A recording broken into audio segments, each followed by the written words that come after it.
Some of the hardcore promoters are saying, mate, you've got this track that's like all the jungle boys are playing and all the hardcore boys are playing. Your stories about actually blocking the motorway or going under a motorway bridge and blocking the road that goes under the motorway. Yeah. Just blocking off and putting...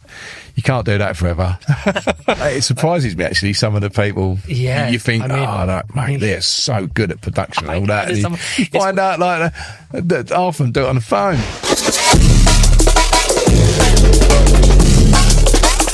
This is music, not diving, with Scuba. Welcome to the show. I'm Scuba. This is Music Not Diving. Okay, we are exploring the world of hardcore in this episode. Early hardcore is one of my absolute favorite eras of music. And we have on the show this week one of the most important people in that era, one of the most important DJs in the history of hardcore, more generally speaking, and early jungle. And I suppose the development of that genre, the hardcore genre, over time. It's Slipmatt, absolute legend of the game. He was there at the very start of it. His brother was the promoter of Raindance, and spoiler alert, Raindance was the first ever rave I went to a few years later, I should emphasize. But, you know, this stuff is absolutely close to my heart. Dear to my heart and close to my heart as well. And this is a fascinating conversation with someone who was, as I said, was absolutely there, lived it, lived the development of it, made some amazing music, made it to number 2 in the charts, of course, with SL2 On A Ragga Tip, appeared on Top of the Pops in the UK on a good few occasions. So this man has literally been there, bought a t-shirt, done the whole thing, and has fascinating insights into what it was really like in the hardcore scene in the early 90s. So brilliant person to have on. You're going to absolutely love this conversation. Let's just get into it, shall we? My conversation with a legend of hardcore, Slipmatt.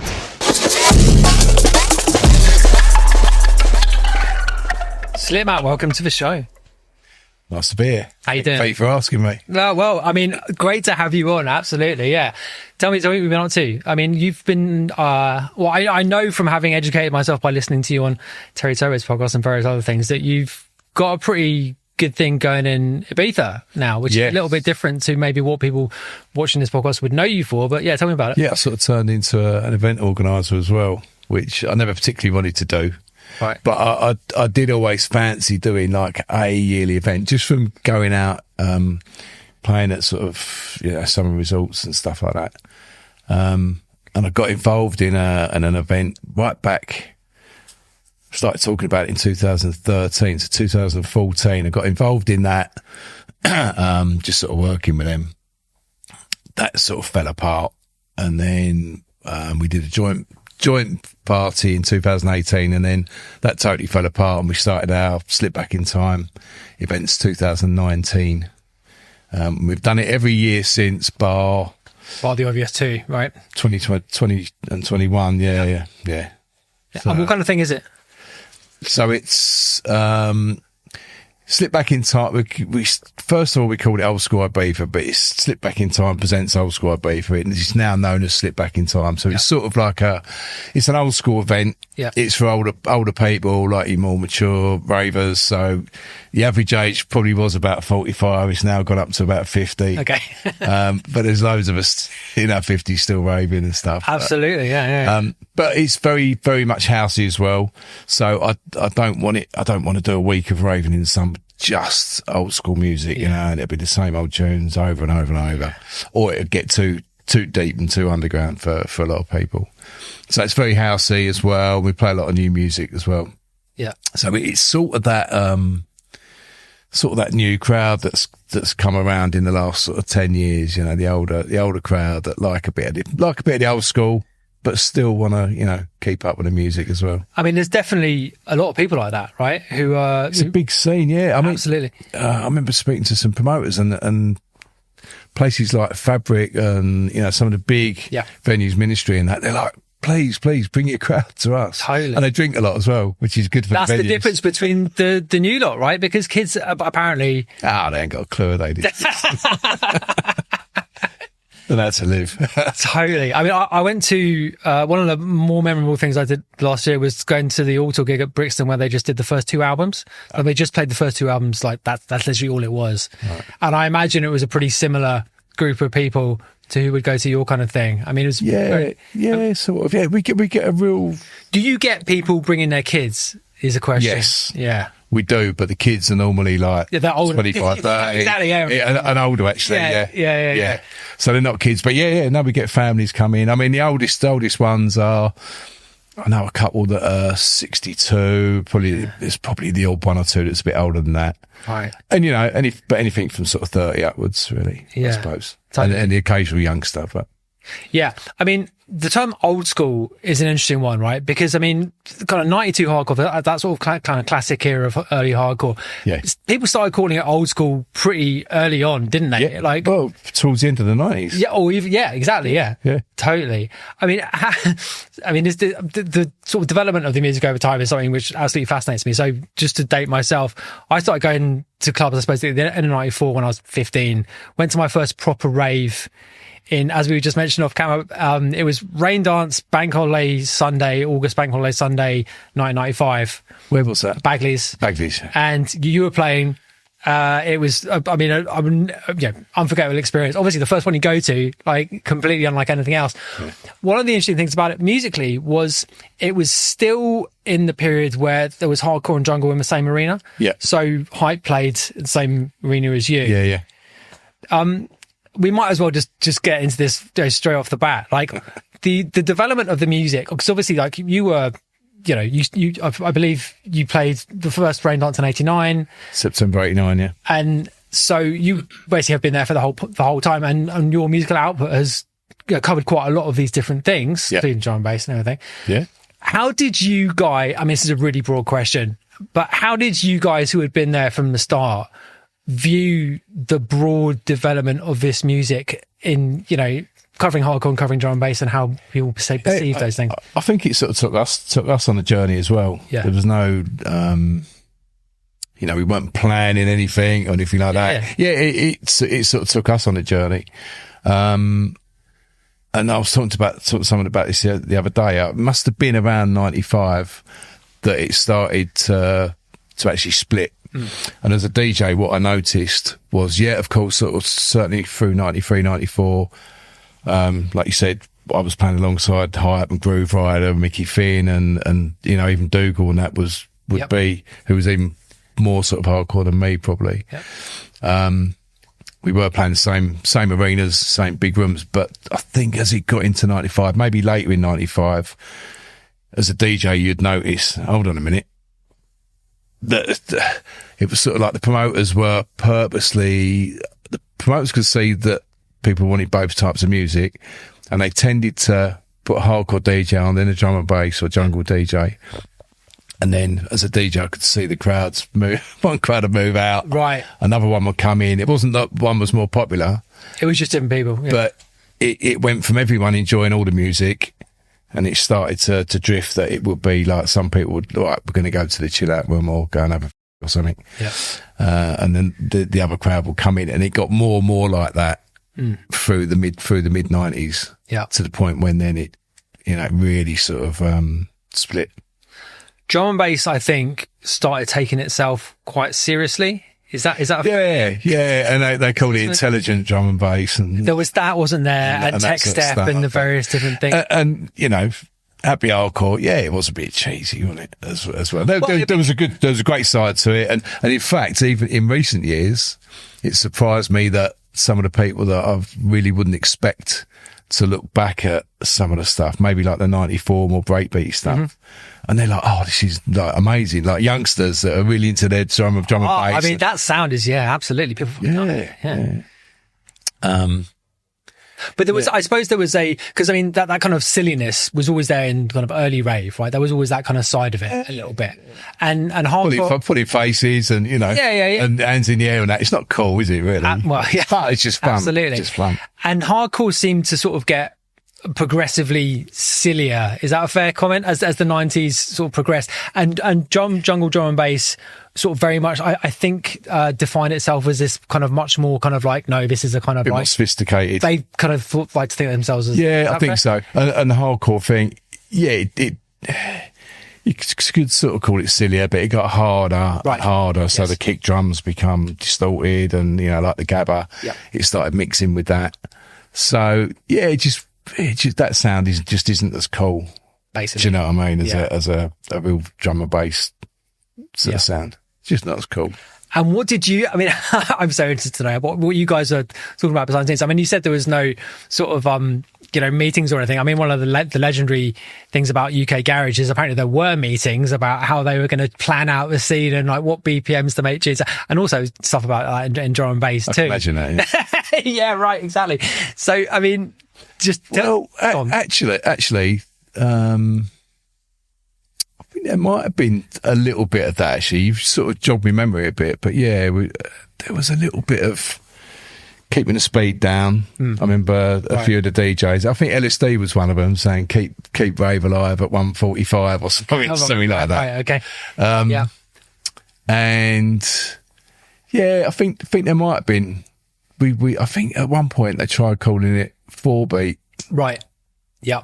That rings a bell. That's come back. Yeah. That would have been around probably 1994. Yeah. So rather than calling it happy hardcore, which, it's all a bit, a bit cheap. It was, the point at which, people started putting a 4/4 under the breakbeats, right? Yeah, because, I mean, happy hardcore was 4/4. That was like the main sort of thing about it, really, apart from the rave side. But as opposed to breakbeat hardcore, the sort of 92 breakbeat hardcore kind of sounds. Yeah. Yeah. Yeah. Happy hardcore was bang, bang, bang, Yep. forward to the floor. If it wasn't forward to the floor, it wasn't really proper happy hardcore. Okay. But it was like, right, let's call it 4-beat. And it did actually, I think there might have been a 4-beat records and a few of the DJs started calling it 4-beat. Yeah. Or maybe I did as well, a few of us. Sure. Okay. But yeah, so that was a specific, right. You're right. Yeah. But you always were quite varied in terms of both of your sets, also the tunes you made. I mean, I was listening to some of your early, there's a few tunes of yours from 94, which are jungle almost, right? Yeah. So did you consciously position yourself, or were you consciously trying to straddle things, or were you just kind of doing your own thing and not thinking too much? I was into it all because I'd started so early, I suppose. I didn't just sort of find out the hardcore and, so it was a journey that built. But yeah, so like Breaking Free and Hear Me, which is probably one of the biggest underground tracks. Yeah. Probably the biggest independent track. The ones you did on your own, yeah. Breaking Free, Mickey Finn had a dub plate, Randall had a dub plate, I think Bookham had a dub. There was a few of them had actual dub plates of that. Yeah. And we're playing Breaking Free. So, proper drum and, proper it is. Drum and bass tune. Yeah. But then the flip side, which was still the drums and everything else about it, he's very much jungle drum and bass. Absolutely. But with big piano. Yeah. Piano drop. Yeah. Which was, so it all, I don't know. I was into both and it was a mixture of both. But I do remember back in 94 as well, some of the hardcore promoters were saying, mate, you've got this track that's like all the jungle boys are playing and all the hardcore boys are playing in the hardcore events. It must have been one of the last cool, of those tunes, actually. Yeah, that's been said as well, yeah. It was sort of at the end of that thing where you could make a tune that you could play in both, Yeah, right. Interesting. Nailed it without even realising. Well, yeah, I mean, okay, let's go back to the start, actually, because you are I think a self-taught producer who was making tunes in his bedroom, right? I'm still not that skillful at producing, really. But sure, but this is totally self. But this is the quintessential kid in his bedroom making tunes, right? Yeah. Oh, yeah, totally. Yeah. So tell me about that. So what year was it roughly? Do you reckon when you first started making tunes, and what kit did you have and all that? I'm not actually 100% sure. It's either very late 88 or very early 89. Okay. We started, so it's me and Lime, Slipmatt and Lime. And he's a mate of yours from school, is that right? Yeah, we were in school together from 12 years old, I think. Right. And we're still best mates now. Really? Still talk most days, yeah. Amazing. And I've been sort of dabbling with stuff. I used to edit. I had an old reel-to-reel at home, and I used to edit with that. Really? I actually got myself a splicing kit. Wow. And stuff. And it was a Bang & Olufsen, and you could record all 4 tracks. So for people that don't know, a tape that you can actually turn over. Yeah. It's got two stereo tracks each side, but if you get the right tape player, you can do all 4 tracks. Yeah. The same way. So I used to manage to mix stuff. So I'd record a record onto the reel-to-reel, and then manage to listen back to that, a bit like mixing with 2 decks, but a reel-to-reel. do stuff like that. So I was editing up stuff and splicing stuff, and also getting really, really interested in in music and in general, and just messing around with it. How old are you at this point? So I reckon probably it's so hard looking back and actually working out dates. I should do it, but probably 15, 16, I think. Yeah. Something like that. Yeah. And then eventually me and John Lime, we bought ourselves a TR-505, and started messing about with that sequencing stuff. We had a couple of rappers come round to my house once. That must have been probably about 86, I think. Right. 85, 86. Just doing like demos and just messing about. Were you into the sort of nascent hip hop scene at that time? Oh, big time, yeah. So John was more into the electro side. I was into that. I played a lot of soul music and stuff, and then both got into the hip hop from probably 86. I've had so many people on. Most people from my age. Absolutely. I've had so many people on who talk about this scene, and it sounds like it was brilliant. Just really inspiring. Yeah. So many kids. Yeah. It went house. 86 was house, but we were still into hip hop. Yeah. And we got more into hip hop, in fact, up till sort of 89. Yeah. And then the acid house sort of got big, and that was all a bit of a wobbly journey. Okay. But yeah, so eventually, but you went to the technical side of it from early on, though, right? Yeah. I don't even call myself that technical, really, but I just It's sort of a mentality. It was more like, I just needed to find out how to do it. Yeah. And to do it, and more, rather than being into the actual machinery, I'm just into how do I get this sound, making stuff sound cool. Thing. Yeah. So like I say, I think it was either late 88 or early 89. Me and John got our ideas together, just a load of samples and that, really, and went down to Noisegate Studio, which is in South London, New Cross. So you went in there, had an engineer, and you're. Yep. So I was just on one of these with Sister Bliss, and she talked about exactly the same process, right? Yep. Messing around in your bedroom, come up with something quite cool. Book a little studio, bit of studio time. Yeah. Some long-suffering engineer in there who's like, "Oh God, what's this going to be?" And you come out with it, something all right if you're lucky. Well, it turned out the engineer was Double Trouble. It was Michael Menson, the late Michael Menson, actually, from Double Trouble. So it was Mike West, Lee, and Michael from Double Trouble. Well, they're all working together anyway. Yeah. Well, I mean, we didn't know them at the time, but it was their studio. Yeah. Where was that? It's in New Cross. Okay. South London. Right. Yeah. Okay. And Aston Harvey was actually, I don't think the first time we went there, but we went back again a couple of times, and Aston Harvey was the apprentice. Right.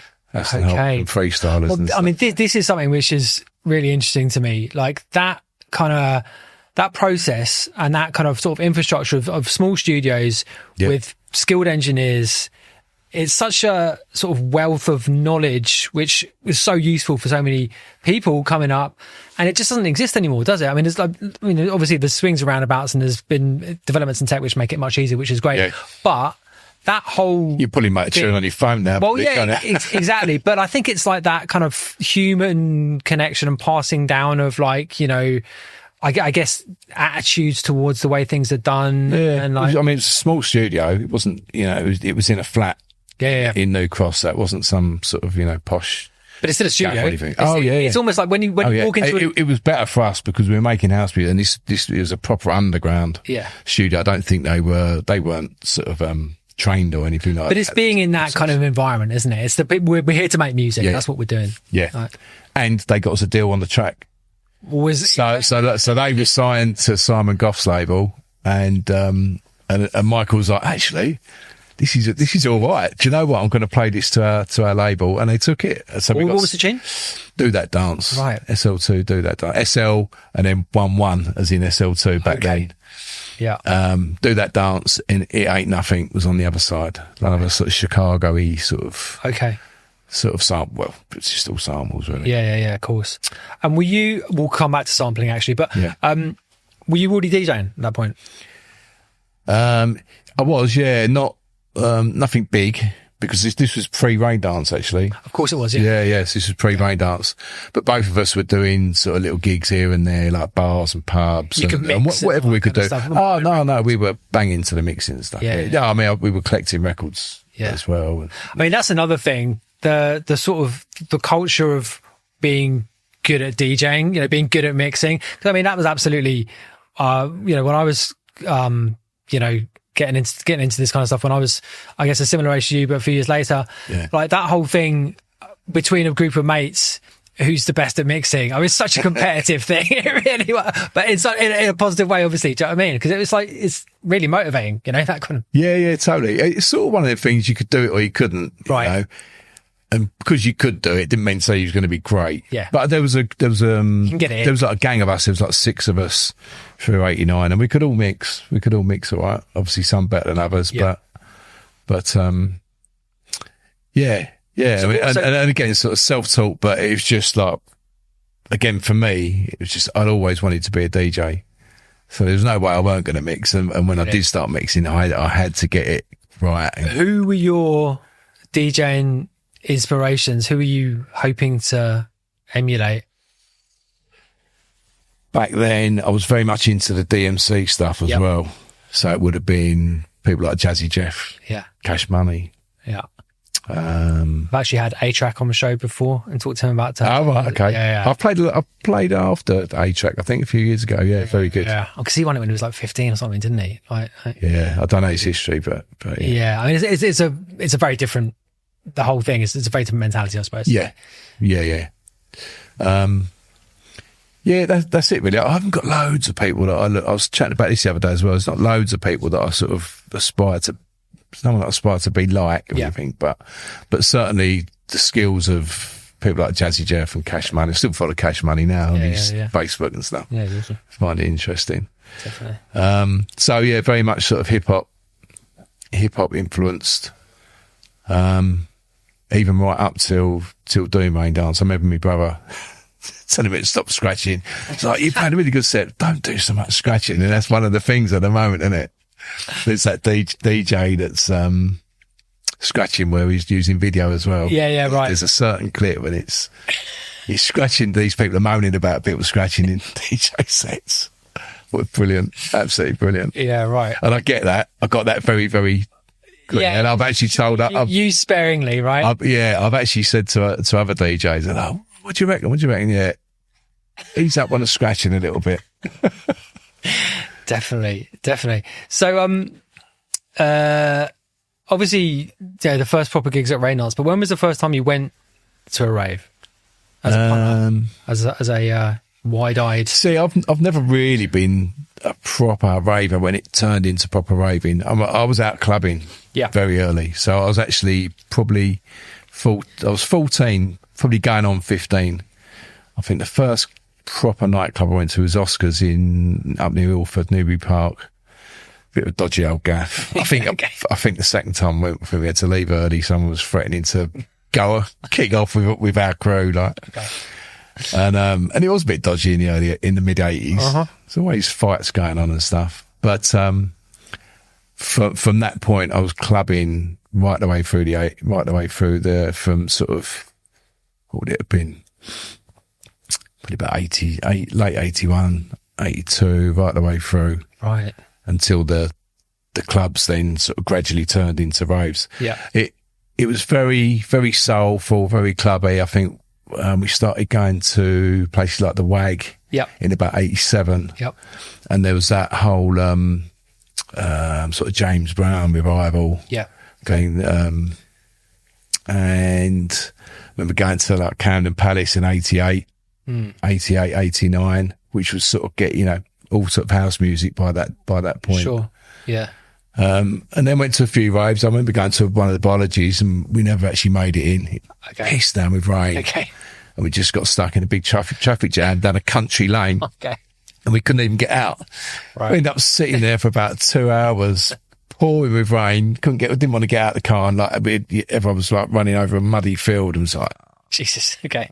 Yeah. That's the unromantic side of acid house that people don't talk about. And then, more sort of clubbing than big outdoor raves. And then obviously from DJing at all these places, I was going to a lot of the raves anyway, but not so much as a raver, raver. And so Raindance is your brother's party. Yeah. How did he get into it? How did he find himself promoting? A little bit sort of through me, I think. I'm going to claim that anyway. He's older than me. Yeah. So he was working as a cabbie. He actually owns the cab firm now. Right. Okay. Down at Loughton Station. He's very much an entrepreneur as well. Always looking at ways to do stuff, to earn a couple of quid and get a business going.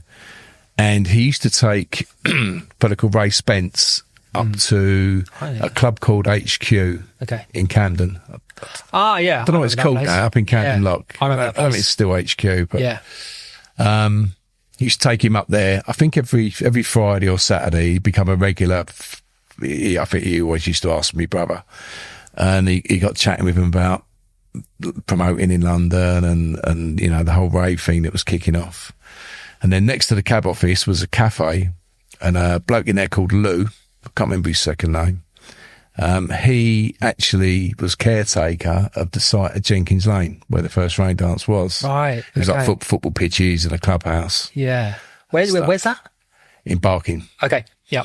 It's right on the big roundabout where the A13 meets the A11. Yeah. Okay. And it's like a rubbish. You always know you're there, so you can smell it as a big rubbish. Okay.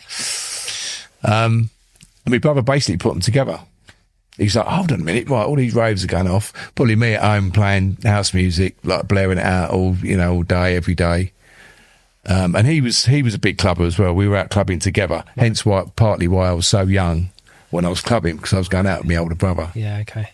And yeah, he put it all together and come up with Raindance, with the three of them. So it was three partners. Got it. Yeah. And was that the first one? First one was 16th of September, 89. Yeah. Was the first one. How many people roughly? I reckon everyone gets carried away with figures, don't they? I reckon for the bulk of it, probably about 1,000, maybe 1,500 people. It's good amount of people. Yeah, it's a lot of people. It was illegal. I mean, the laws were slightly different then. Right. So it was sort of they had a barrister with them, and they managed to get rid of the old bill. Oh, really? Yeah. Wow. They had their own lawyer. I actually remember standing there at one point while the barrister was talking to the police, and they wouldn't let him on the site. And they were there chatting for quite a while. I can actually go back and remember that. And the police went. They couldn't actually do anything. That is amazing. Yeah. And then the second one, which was, I can't remember the date on that. I could find out, but I think it was November, the second one. And they tried to do it as like a charity thing, which they were genuinely going to give money to charity. It was Children in Need or something like that, one of those BBC things. Yep. And me and Lime were actually on the decks at the time, about 2:00 in the morning, and the old Bill got in and went, shut us down. Right. You've been watching this episode for about 15 minutes, so well done for sticking around so long. I'm just going to take this opportunity to tell you about the ways you can support us on the podcast. Of course, we want you to like this video, subscribe to the channel, and of course, leave a comment as well, telling us what you think of it. That'd be great.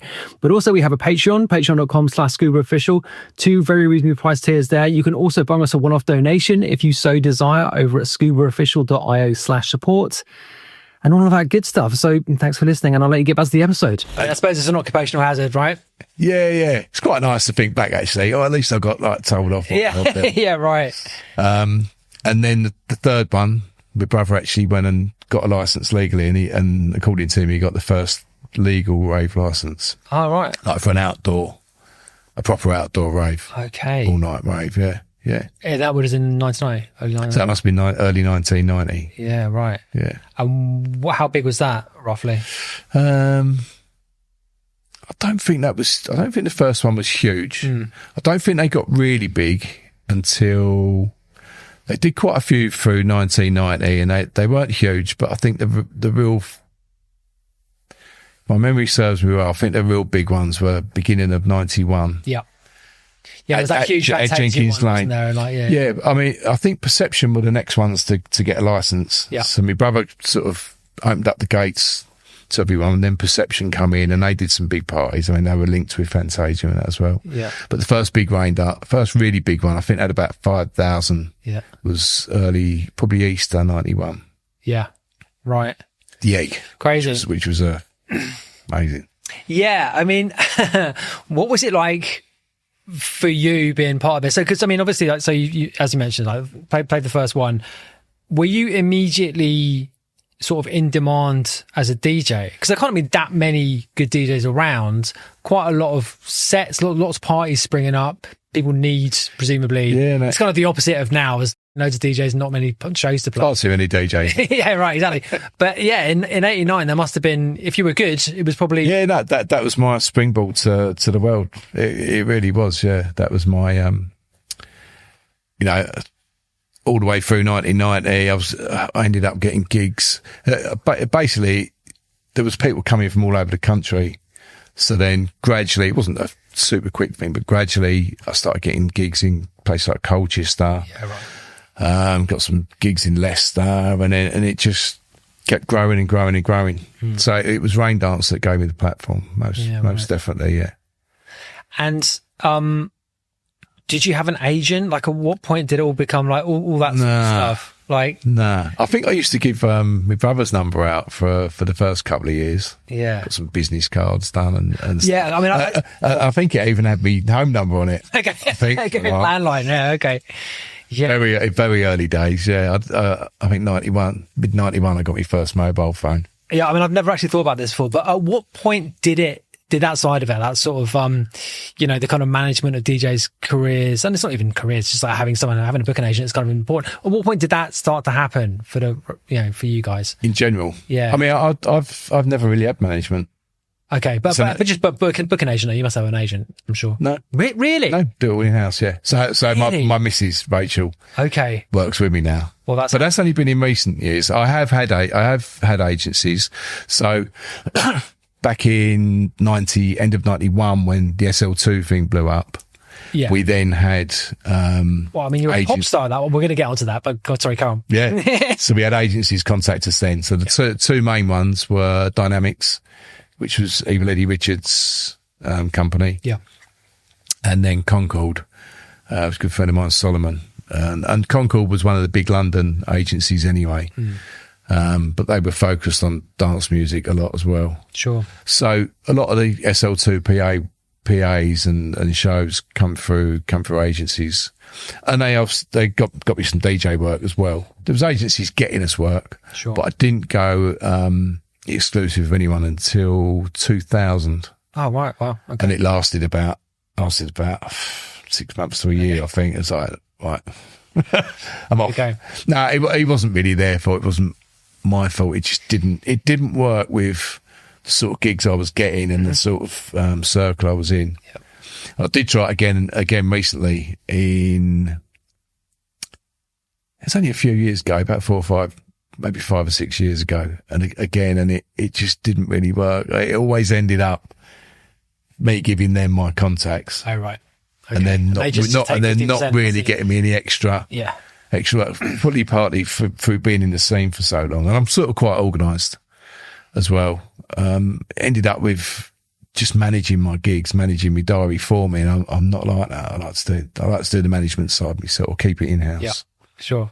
So, on a similar sort of topic, like that period, that's kind of early period of Raves, you know, starting with the sort of illegal stuff, like sort of 88, 89, and then moving into, you know, as you said, the sort of more licensed stuff.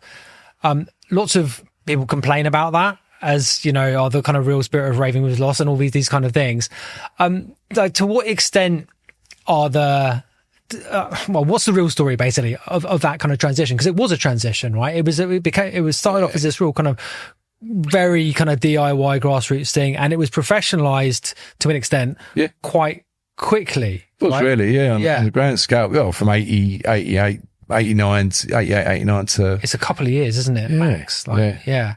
So, looking back on it now... I don't think it could have carried on illegal. I mean, just inevitable. Yeah. I mean, they were blocking roads and blocking motorways. Yeah. You stories about actually blocking the motorway or going under a motorway bridge and blocking the road that goes under the motorway. Yeah. Just blocking off and putting. You can't do that forever. Probably not. No.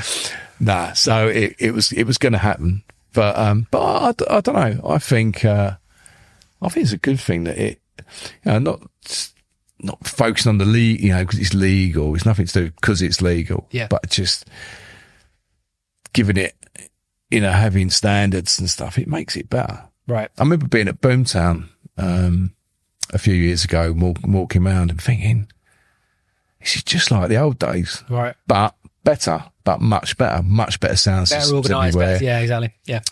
At More toilets. At that point, the security weren't sort of bogging anyone out or anything. People were going around and even saying a few naughty things like, "Oh, do you want this?" or whatever. And I was like, "Yeah, this is just like the old days, but we've got it a bit better, much more organised, and better toilets as well." Yeah, that does make a difference. Similar question to that early period. A lot of it's talked about quite a bit now in sort of political terms, it being a political movement, a sort of social political movement, as much as a musical movement. How much do you agree with that? And how much of it was that kind of obvious at the time, if at all, like to you? Yeah, I've heard quite a few people say that. Oh, was it because of this? And do you think the government did this to try and push you? Right. It's like, and kind of like Thatcherism and people being sick of it. It was an escape, wasn't it? Right. That's politically, I think for people, it was just an escape. I think people were fed up. I can't even really remember the politics back at the time. Yeah, I mean, notably, I had a guy called Gerald on here a while back, and we talked a lot about the sort of breakdown in what he perceived to have been quite segregated nightlife, racially segregated nightlife prior to that, and how in his opinion, like the sort of legend of ecstasy breaking down those kinds of barriers was actually pretty accurate. I think it did. Yeah. I mean, it was just different cultures. For me, it's nothing. I don't think it's much to do with it. If anything, if at all, I don't think it's much to do with race. Before that, I don't think so. I think culture definitely, but what Rave did is it brought all the cultures together. Yeah. And it did break down any sort of barriers that were there, most definitely. Late 80s, early 90s, just look at the videos and it, and look at how everything's changed since, Yeah, absolutely. Yeah, so, it's only a good thing. Yeah, I mean, I think I was too young to actually go to the parties, but I remember reading in the papers the kind of scare stories, the sun scare stories and all that kind of thing, and seeing it on the news and kind of being aware that this thing was happening. And then, as I, got to spaced out, yeah, right. Those crazy things. And then, and when you hit sort of like 12 or 13 or 14, then you're able to kind of like understand it a bit more. Yeah. And it immediately struck me at the time that this is really important. And looking back on it, I think it was really like socially significent. Do you know what I mean? Yeah, massive. As well as music, like anyone that I talk to, like out of my friends in my age group, he's like, the early 90s was amazing for bringing people together of all different type of people and classes and race and whatever. It's great. Yeah. It's not just a legend. It did actually happen. Oh, absolutely. Yeah, absolutely. Yeah, Rave sort of saved us, I think. Yeah, exactly. Okay, let's talk about SL2. Massive hit singles. You had, I think you did you leave school at 16? Is that right? I did, yeah. Yeah. Left school and got my ear pierced on the same day. That's the best celebration for leaving school, clearly. And not that many years later, you're on Top of the Pops. Right, so this is pretty crazy. So we already talked about the first SL2 tune. I was actually 24 when we got on Top of the Pops. So a few years. Yeah, you've been kicking around for a few years, but they're still quite young. Anyway, been knocking about. But yeah, so we talked about the first SL2 tune, but there was a bit of a gap, wasn't there, in between that? Yeah, we were still doing stuff. So like I said, we went to Noisegate to that studio, and then that tune come out. I don't know why we moved somewhere else. We found another studio in Wood Green. Right. It was called the Watershed. Okay. A fella called John Mark was running it. I don't know if it's still there. I wouldn't have thought so. It was a long time ago. No, yeah. And we did the noise and bass quake there, which was the follow-up. We didn't get paid for the first tune. And we was commonly to many people at the time. Yeah, everyone says that, I suppose. And so we thought, oh, right, we'll put it out ourselves. It was early 91. Lots of people were doing that by then. Okay, and let me ask you. So you went into the studio to make the tune, or were you going with ideas again that you'd been? So we were going with ideas. We'd met some other rappers as well. Actually, JJ, who works with us now, and his crew from Ilford, and we had it in our mind that we wanted to do a hip house track. Hip house was big, sort of late '89, especially 1990. Yeah. We were trying to do that and we couldn't quite nail it. We had some great ideas and we just couldn't get the sound right. And then eventually we started, me and John were like, right, we had this idea of what to do without the vocals, and that turned into the noise bass quake, which we put out on our own white label early 91. With distribution or out the back of the car? Yeah, we found a distributor down in Brixton, as a lady called Dion, who ended up working with Mo's Music Machine. Okay. Who we knew for many, many years. Some people listening to this will probably remember Dion. Right. She was lovely. Just went down to this warehouse in Brixton, did a deal, passed $175 a copy or whatever. Yeah. Went and got them pressed up at JTS in Hackney. They're legendary. Yeah. And put them out on a white label. I think we probably did 500 white labels. We then got a label done, which was the first Awesome Records, which turned into our own label. Yeah. I think we did about 3,000 copies of it. Decent. Really good, really. Yeah. Especially back then. I must have been a few grand profit as well. Was that 91? That was I'm sure it was early 91 when we went down to Brixton to do the distribution deal. Yeah. So that would have come out. Yeah, I'd say probably February, March 91. So you're busy as a DJ, and so was making tunes. Was it an obvious thing to sort of support what you were doing DJing wise? Was it separate? Like, how were you thinking about it? Or was it just part of the same thing? I think it did support it. Yeah. It wasn't sort of intentional. We were just both into both DJing and making the music. Yeah. I think it sort of become a thing, because you could make music. As a DJ was always first, but because it was accessible by that time, because this is it was the obvious thing to do, and obviously we were into tinkering around and the sort of DJ / producer thing. I suppose this is the kind of very start of it, right? Because previously, I mean, as a DJ, I mean, I suppose it's the kind of legendary New York guys who did edits and stuff in that state, but like it wasn't quite so. I suppose defined, DJ producer. You make tunes and you play them out the weekend, kind of thing. Yeah. So, so we did that.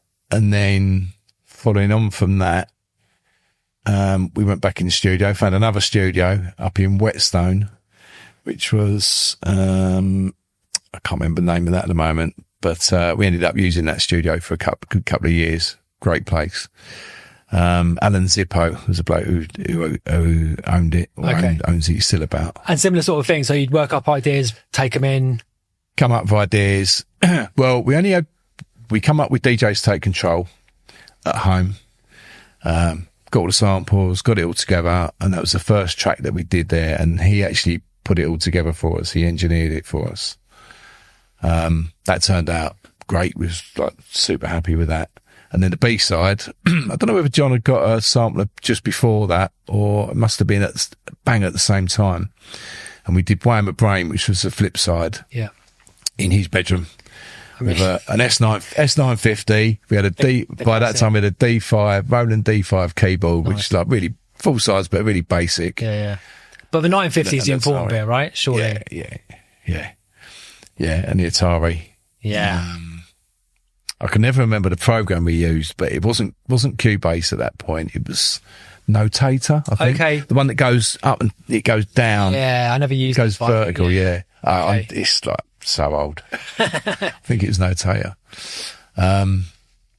So we did Wham Brain at home. So you're just with sampling off record players into the Akai, drop it up, slow it down, all I had that a copy of Under Me Sling Team.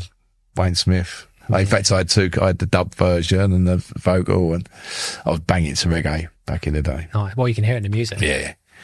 And so we took that up to the same studio and mixed it down ourselves. Oh, right, okay. And from that point, then we engineered all our own. Yeah, okay, because this is kind of what I wanted to get into with you, because I mean, look, this is quite actually uncommon at that time. Like there was, doing your we got stuck in. Yeah, that's what I was talking. Yeah, that's what I meant when I said before about you being into the technical side. Yeah. Because this is quite unusual. Like I think, like even today, to be honest, I mean, so many people, use ghost producers or whatever. Like, it surprises me actually. Some of the people, you think, mate, they're so good at production and all that. And you find out like that half of them do it on the phone.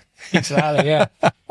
Exactly. So I have just maximum respect for anyone who bothers to do it themselves, and particularly mix downs, right? Because mixing is a fucking pain in the ass. John was doing all the computer stuff at that point. Okay. And he's much more that way inclined with the computer techie sort of stuff. But we both did the mix down. Both did the actual, when we got to the studio, we were both very hands on with that. And then what, you press a dub and test it out, or how are you doing it? Yeah, we just did a white label. Yeah. We did a white label and we took it to Dion, who was at Brixton, and then since moved to Walthamstow, which was much nearer to us, to Mo's Music Machine. We took, it's 250 white labels. Might have been 500 actually, I can't remember. And they just flew out. Yeah. They just, that was on the phone. When was 2 hours and they've all gone, get some more done, get some more done. When was the first time you played it out? Would have been, the first time I played DJ Stat Trial was Raindance, and it was, I'm sure it was Easter 91. Okay. Which is why I think. And you played off a white label promo, basically. Off the white label, yeah. Okay. And it went down okay. It went down well. We was like, oh, right, yeah, no, that's good. They liked it. And then there must have been another Raindance about 6 weeks after at Jenkins Lane. And we played it again and it just erupted. And it was that thing with a record, you don't go mental to a record that you've heard once. Right. I don't think anyone does, because you don't really know what's coming. Yeah. You can enjoy it. Mm. But they got to know it over that 6 week period, or whatever it was, 8 weeks. Yeah. And it just, they went bonkers to it, yeah. I mean, there's no better feeling than that, is there, really? Oh, yeah. No, it's amazing. Playing out, you're tuning it, smashes it. Yeah, yeah. And so the distributor, we got some more white labels done. And before we could give them to them, the phone was ringing. This tune was just going nuts. We had 7 or 8 labels phoning us up, trying to get us. Right. Even Warp Records as well. I heard you saying that previously. Yeah, crazy. So everyone's after it. Loads but you didn't have a manager. Did you have a lawyer at that point? No. But you decided to go with XL.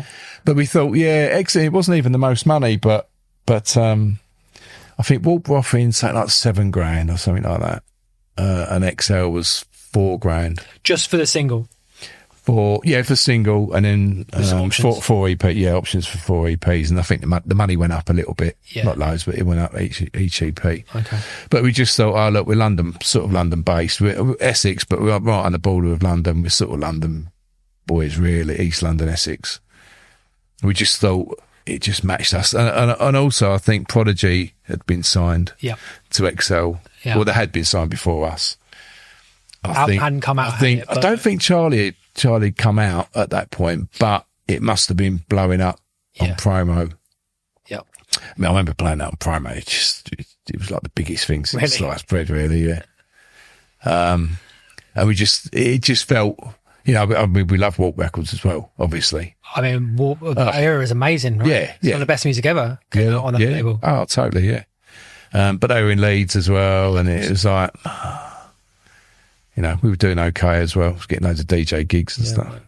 It was like, I think it's probably the right move, and I think it was. So let me return to sampling. Was sample clearance ever an issue? Ever a topic of conversation? We didn't give a shit. No, but did the labels give it though?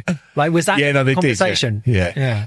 Not early doors, not with the first tune we did and whatever. It's just all very, very underground. But XL were just sort of starting to get in the charts. Yeah. So what was that conversation? And did you have to clear everything, or no? We did. We did. Yeah. About everything. Okay. I don't even know if I should say the bits that weren't good. I don't know, really. Probably not, no. There's that website, Who Sampled What, or whatever it's called. That's interesting. Yeah. There's some stuff on there which is people probably wish wasn't on there, to be honest. But. Yeah, there's been a few bits that I've sampled off of. I used to have a couple of a cappella albums with just a cappellas, and I didn't even know what the tracks were called. So I've actually found stuff on Who Sampled Who and thought, oh, right, that's what it is. Right. But so we cleared the Night Writers sample for DJs Take Control. Is this obviously the early era of actually that being a thing, sample clearance actually being a thing? Like, were there any problems with clearing any of it? Like, what were the major attitudes towards that at the time? Were they just kind of like, okay, give us some money and we'll do it? I think so, yeah. I think so. I think it was probably what worked in our favour being early, because these companies, I mean, now I don't know, from a record company being asked, can we license that bit? You know, if they know that it's going to hit the potential, I doubt they're going to say, oh yeah, but I want, this much. I don't know. We did, I think with the Night Writers, we gave 50% of the publishing. I think with the Night Writers, which has since been quashed. Actually, it's gone back to we get 100% for whatever reason. I know the writer passed away and stuff, so maybe it's something to do with that. I don't know. Don't know how all that works. Yep. But it's all published by Universal, so they know what they're doing. Right. Under my slang team was Green Sleeves, which, as far as I know, we didn't get too involved in that. They used to tell us what was going on, but they were pretty cool. I think we did the same. I think we did 50-50 on publishing. I think XL had paid, probably for each of them, they probably paid a one-off fee for the master. Yeah. And that was it. Right. Yeah. And then same with Ragga Tip. Yeah. After, but I don't think that they cleared. I don't know. Maybe they did. Maybe the companies just said, yeah, no, that's fine. Okay. Yeah. I hope so. Yeah, totally. So, but no, we've done everything kosher, and we've since re-recorded on them. We've re-recorded all of them actually. But with On A Ragga Tip, I actually went and licensed.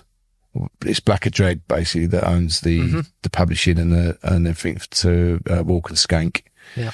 And I actually went and re-signed it myself. Okay. So we own re-record, which sounds identical pretty much. Yeah. No, it does, because a lot of times when people do that, it sounds crap, but actually, well, for a live band, it's difficult, isn't it? Yeah. But I just re-sampled everything again, and much better quality as well. Yeah, right. We've done a deal, so it's been great for us with licensing. I mean, the track's been licensed to numerous adverts and stuff. Right. We've got one going at the moment. There's an advert. Oh, really? Mm-hmm. Got a year's contract with a TV advert at the moment. Yeah, decent. And this really blew up.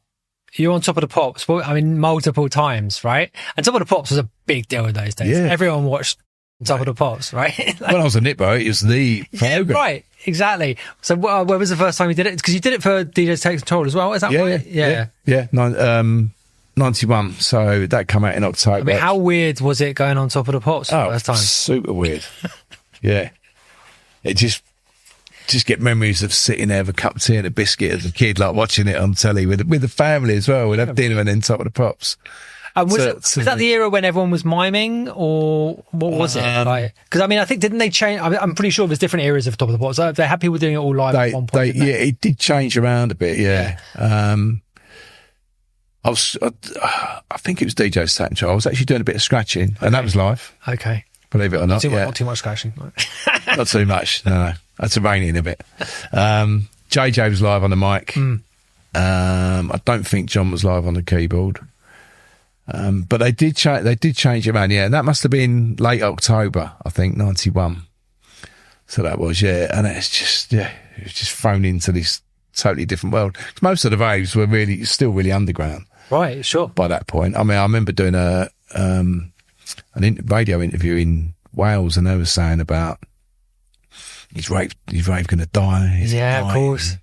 I've been saying that ever since. In the 91. Yeah, of course, yeah. But it's amazing, going to the BBC and that, and then walking through the corridor, and Phil Collins walks past the other one. Was it a broadcast? Kylie come in and said hello into her dressing room, give me a kiss on the cheek, and said hello. Can't be it. Yeah, it's great. And also it was at the EastEnders set. So we got to go into the EastEnders set and meet some of them. I sat and had lunch with .con. Amazing, wow. Okay. .con and Pete Bill. That's the best bit of the day. Brilliant, yeah. Amazing. And how many times did you do it in total? 3. Okay. So we did it once for DJs. So that went in at, I think it went in at 24, something like that. And then we got the call. It's like wow.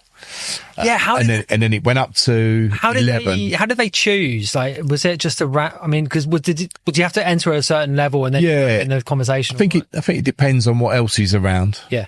How high you've actually gone. Yeah. We went straight in at 24, so maybe they looked at, I think it was that week anyway, and then maybe they looked at that and thought, oh, right. Yeah. We've got a big one here. And then we went up to, eventually we got to 11. I don't know if it was 1 or 2 weeks after. We didn't get another Top of the Pops with that. And then another couple of times in April 92 with Ragga Tip. I mean, Ragga Tip. Because that got to number 2? We should have been number 1. It was number 1. So gutted. Who beat you? KWS. Oh. Please don't go, yeah. yeah. I was actually driving along a few years ago, and there was a number plate in front of me, KWS. Just up it. No, it was a shame. So the story is, we was over in LA doing a show. Right. All 5 of us, me, John, Jay, and the 2 dancers. What kind Kelly, of show Joe. was it? Just a PA. Okay. Just a rave in LA, PA. Yeah. And we'd stayed there another couple of days. We was in, I think it was right on the edge of Hollywood, and we got the call on the Wednesday. I think Kelly was saying the other day, we didn't want to go home. We started trying to stay out there longer and longer. And in the end, I was like, no, you've got to come back. We was there on the Wednesday, and I can remember us all sitting in one hotel room together to get the phone call from it. I was like, right, we've got to call you. And we was number 1 on the midweek, on the Wednesday midweek. And we were like, shit, we've done it. Oh, no. Number 1. It's like, this is amazing. We'd gone in at, I think we went in at like 10, and then we went up to 3. Yeah. And then it was like, this was like the next week, something like that. And I'm like, wow. And then by the next day, we'd gone back to number 2, and this KWS had gits. And they got in there, and they held us off. I think, it was Right Said Fred when we were number 3. I think it's Right Said Fred were number 1 or number 2 like as too well. Sexy. I think it's Deeply Dippy. Okay, I think, yeah. That's probably the bad tune, to be fair. Yeah. I don't know. And that was it. And they kept, so we got to number 2, and we stayed at number 2 for 3 weeks, I think it was. And then we went back to number 3 for a week, and then we went to 7, and then 11 or whatever, and then out. But we were I think we were in the top 10 for 9 or 10 weeks. Wow. That's a big hit. Big, yeah. And so it was just unlucky timing with the please don't go thing there, really. I mean, well done to them, but it would have been nice. That the difference between 2 and getting a number 1 is pretty big. But, you imagine the TV shows, the number 1s of all sorts of stuff, aren't there? Yeah, right. Yeah. But, maybe from the underground credibility perspective, Yeah, I mean, Prodigy got number 1 with Charlie, and they didn't even do Top of the Pops. Did that go to number 1? They went like that to Top of the Pops. Did they go to number 1? Yeah. I didn't realise that had gone to number 1. Wow. Yeah. And because they were always quite a bit of sort of punk rock about that sort of thing, weren't they? Yeah, totally. Yeah. I don't think they ever did Top of the Pops. No, I remember reading about them turning down remixing Madonna and that sort of thing in quite a sort of performative kind of a way. I think I would have turned down that as well. Yeah, fair enough. Fair enough. What did you guys think of the Prodigy becoming as big as they did? Because were you all sort of mates when you were coming up, sort of thing, or just know each other from playing at raves, or Yeah, I mean, Liam actually, I don't really know Liam that well. We know each other obviously, and we've communicated over the years, but he's really quiet, really quiet. Comes across sort of quite shy and stuff. Lovely fella, but he actually gave us his first track, which was Where Evil Lurks, I think it was. Okay. at the barn in Braintree in Essex in 90. It must be like very early 91. Me and John were both playing there, and he actually, I think we were doing back to back, and he come up. He gave it to John, and John kept it. Okay. Well, give it a white label. We were both on the decks. Yeah, white label of it. Yeah. Yeah, and he put a shout out to us on his album, and there were stories of, Slipmatt's my favourite DJ and all this sort of stuff. We were sort of quite close. I'm really quite close with Leroy these days. Yeah. Keith was always the chatty one. Mm-hmm. He was always the sort of super friendly, chatty one. So that's so sad. He was a lovely fella. And Keith, I still see him in Tesco's every now and again. Yeah. Not that often. Okay. But every now and again, yeah. Yeah, so we go. I mean, like the first Prodigy album is obviously very, very much a hardcore album.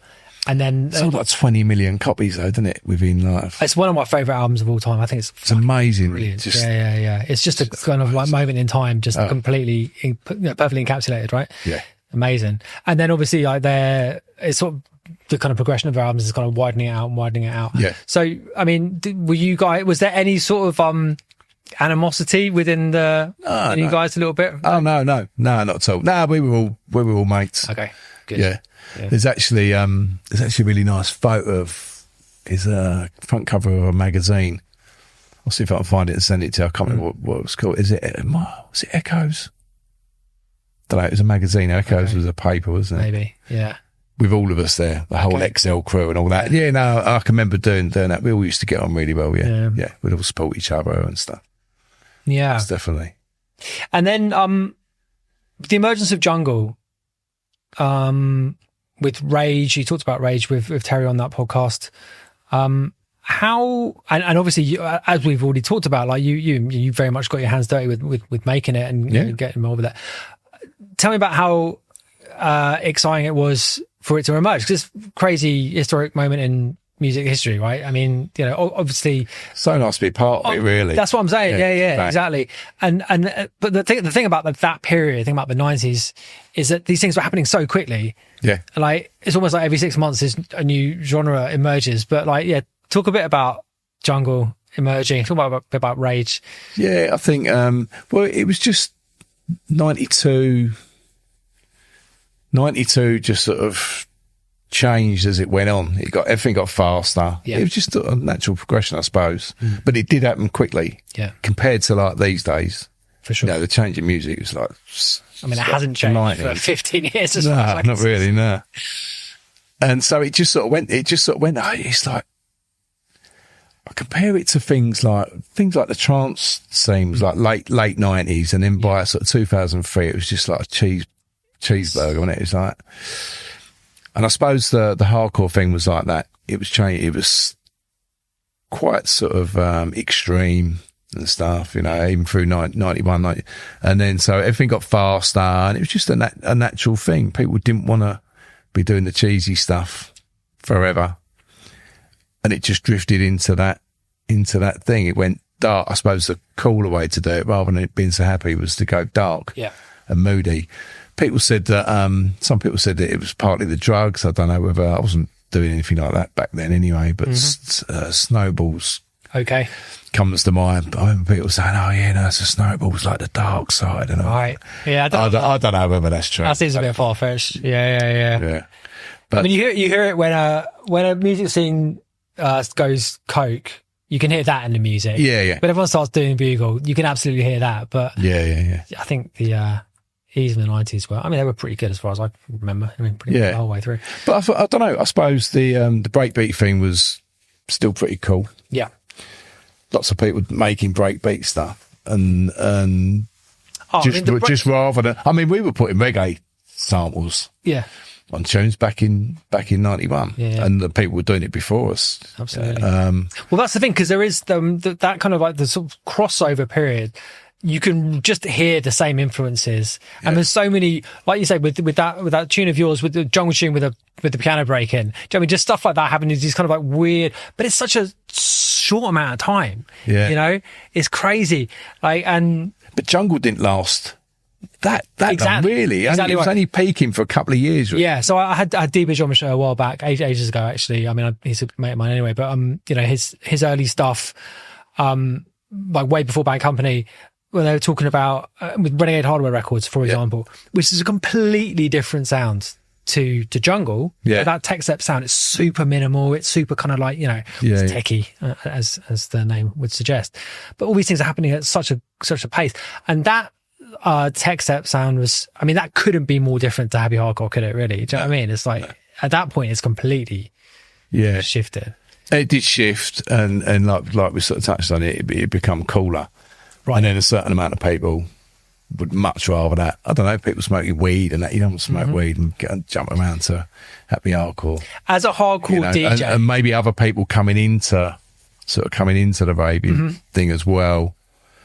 It was, I don't know how to explain it really, but it was a totally different vibe. So it was something new coming out. You know, the vibe of Jungle is very different to the vibe of hardcore. Totally.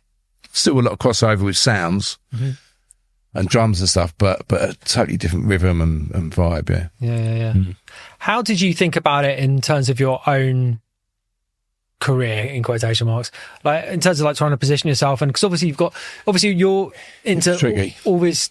I mean, you're into all the music basically. I loved it all. I mean, John went off and carried on with the Awesome label, and he was very much jungle, and drum and bass as well. He did the R-Type Joe track. Well, that was him and his partner at the time. I didn't know that. Wow, he produced that with his girlfriend at the time. And that's turned into a classic. That's Nicky very market classic, right?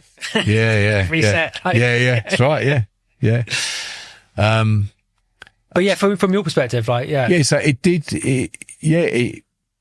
it was a bit. I sort of had to make a bit of a decision in the end, because it got to the point where, as the scene split, hardcore, jungle, I was doing more. I was splitting me. I could have sort of by the end of it, I could have taken 2 separate record boxes, you know. So I was sort of splitting my gigs into 2. Yeah. And I sort of did sort of make a bit of a conscious effort to say, right, I'm going to leave that. The hardcore thing was, you know, I loved drum and bass. I did some shows on Kiss in '94, a couple of jungle shows and that. I was still really into it, but it was getting a bit too much. I think it's like having 2 DJ lives by the end of it. So I tended to go, I would still always play a bit of jungle and drum and bass, still love it. But at the time I did sort of choose to go over to the hardcore side of things. It was just more me. I remember doing a gig. I think it was Sting who used to run Telepathy. It was down at Marshgate Lane in Stratford. And I remember doing this gig, and it was basically just everyone bogling to jungle. And I thought, this isn't even a rave audience. Okay.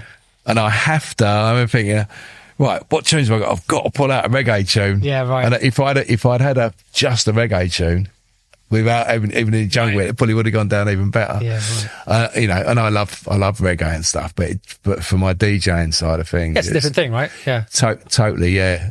And at that point, that really sticks out to me.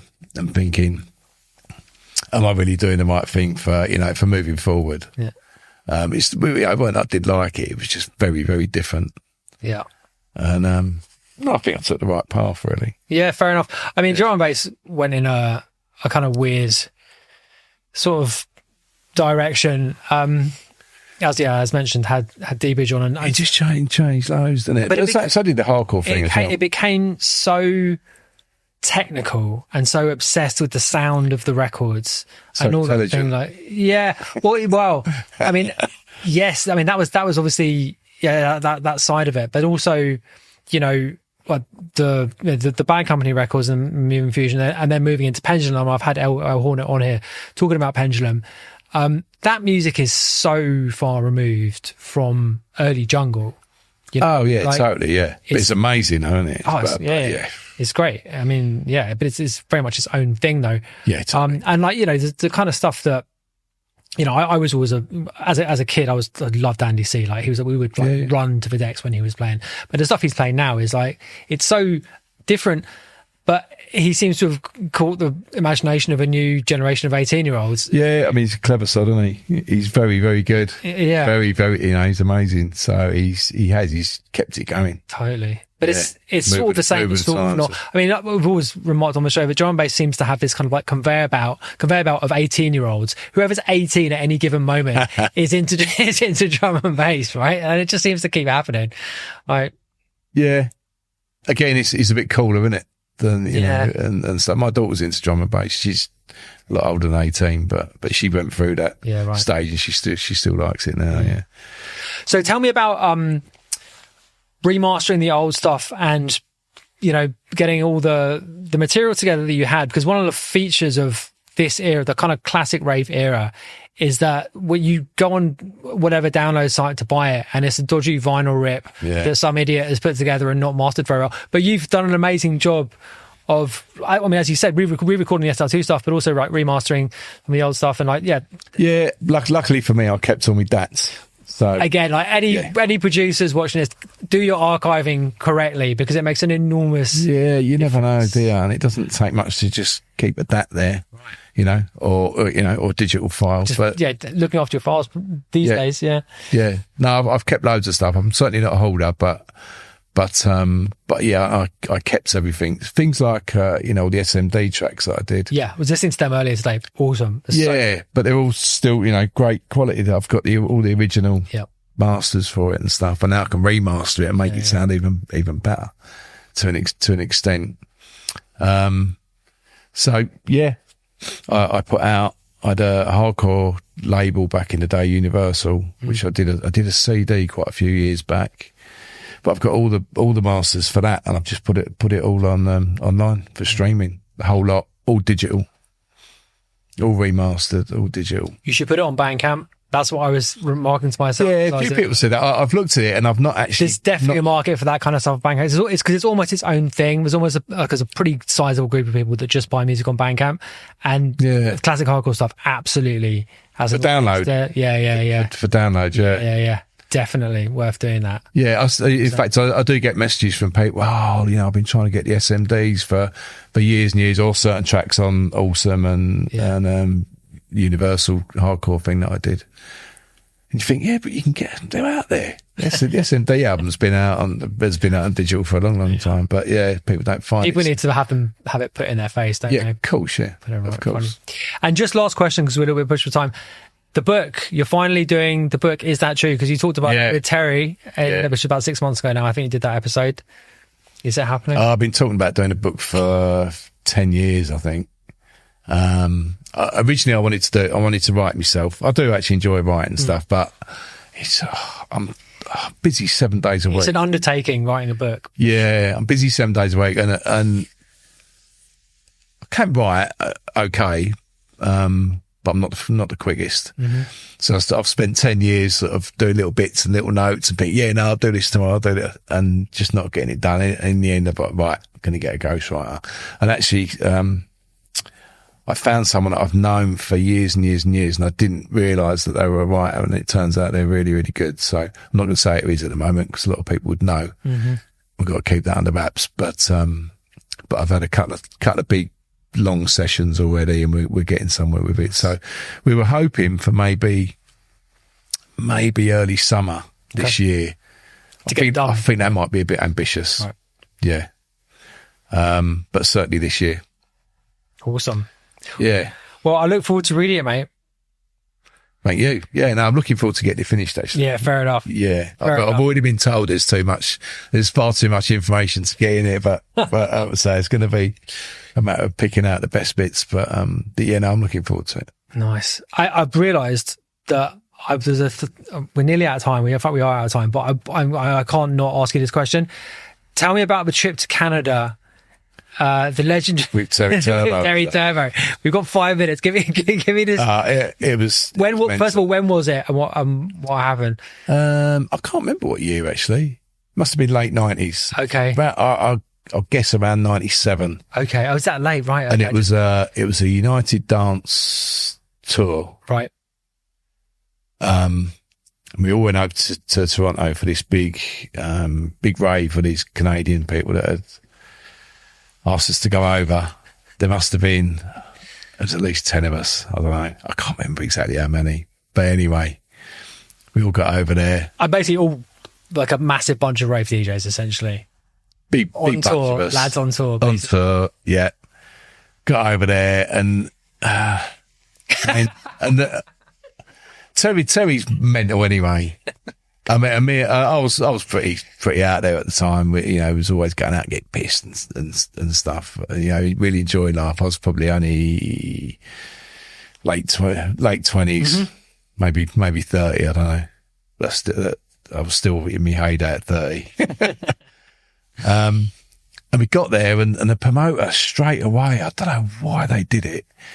He had a mate there with a bag and he was just giving out sweeties from the moment we got there, like right the way through. So by the time we, did our sets and all that, with the following day, everyone was spangled and stuff. And then it just carried on. I remember I think the mushrooms come out. Okay. The day after, and was all walking around the hotel like zombies. I woke up one morning with I Love Dougal written on my head. Nice. And it was just total carnage. But then it actually turned a bit wrong, because then they started saying, "Oh, look, we need some money to pay for all this."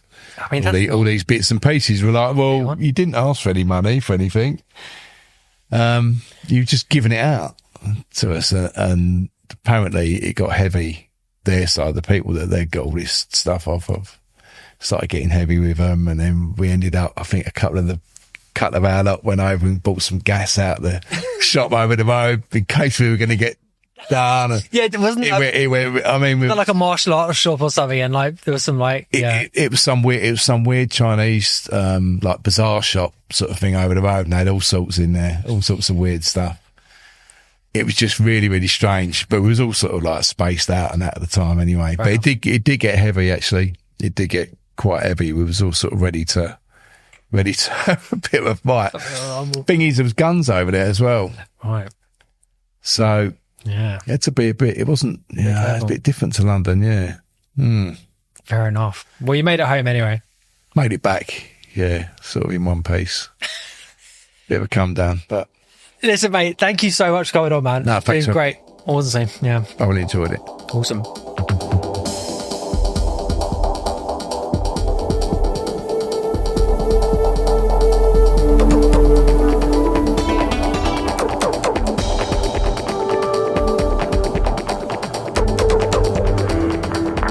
Music, not diving, with Scuba.